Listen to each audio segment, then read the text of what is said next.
Sənin öhdəndə böyük vəzifə var. Səndən əvvəlki nəsil yoxdan bir bayraq, müqəddəs bir ideal rəmz yaratdı. Onu müşkülatla yüksəldərək dedi ki, bir kərə yüksələn bayraq bir daha enməz.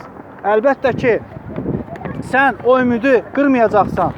Parlament binası üzərindən yanıq ürəklərinə enmiş bu bayrağı təkrar Azərbaycan onun üzərinə tikəcək. Bu yolda şəhid və qazi olacaqsan. Bildiyiniz kimi, böyük milyonçu Hacı Zeynəddin Tağıyev Azərbaycan Xalq Cumhuriyyətinin qurulmasında müstəsna xidmətlər olub.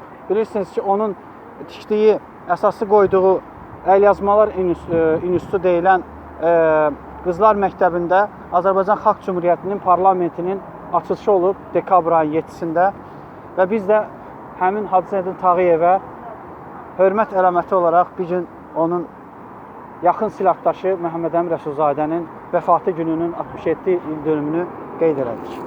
Sən bizimsən, durduqca bədəndə can, yaşa, çox yaşa, ey şanlı Azərbaycan.